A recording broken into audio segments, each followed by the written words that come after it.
the major story, I would say I wouldn't so much look about countries. I would say look about investment strategies. You might have a part of it, maybe a quarter, looking for opportunities in markets where you still have a kind of a cyclical play, like the Iberian Peninsula, running out in Dublin, or some CE markets like the Czech Republic or even Hungary, where you might have some possibility from a yield shift to gain, and the rest of the capital would go for value add opportunities or value add properties where you can add by managing, by repositioning, by redeveloping, and that will be equally positioned between major cities, might be in the Paris region or some German cities. So that it really comes down to the opportunities that are rising on the market, because I think generally it's quite hard to find a major trend if you want to invest a pan-European thing. Okay, good. Delphine. Well, on the French market, I will pick up some very good value added with good location in Paris. Value added transactions. Okay, very good. With a good financing, of course.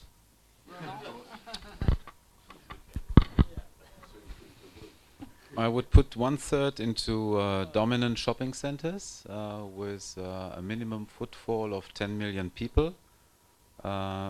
So this could be not necessarily around the metropolitan area, so also regional centers that provide a decent and sufficiently catchment area, a defined catchment area. I would put maybe another third into high street retail, or factory outlet centers, which benefit from a natural inflow of domestic customers and tourists. So it needs to be next to metropolitan areas. And the remaining third I would put into office locations with a very prominent, undisputable, long-term sustainable value of its location. And all of this I would leverage up to a maximum level of 55 to 60%.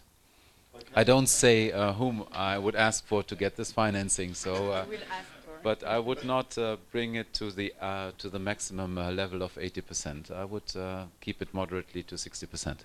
So you'd be happy with about 1.2 billion? Yeah. Yes. Alfred. As a lawyer, it's quite difficult because risk adverse, you know, we are not investors.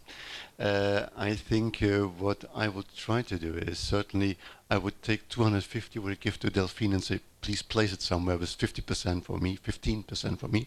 So I have done already a part of it, and the other 250 I would leverage and try to get in 2 or 3 star hotels, which have to be refurbished because 2015 there is some regulation coming in where you have to be accessible by handicapped people, and there might be some refurbishment to be done in smaller hotels. There's also a lot of tourists are expected to come from Latin America and Asia, will not go to the 5-star hotels but to the 2 or 3 star hotels. So I think there's a lack on that, and perhaps last not least to try to find office buildings which are run down, get vacant in Paris, and transform them in apartments to sell them off afterwards.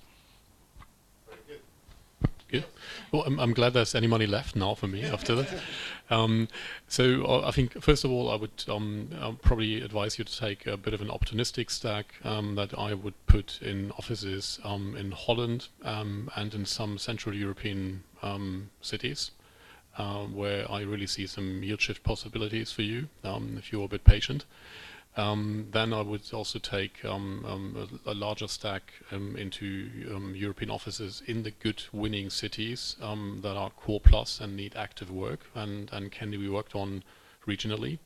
And the remainder of the money I would put into logistics, both in Germany but also in some of the other core markets and in Poland as well. You'll be left with 1 million after that as well to improve your quality of life. You leave that underneath your bed. Thank you.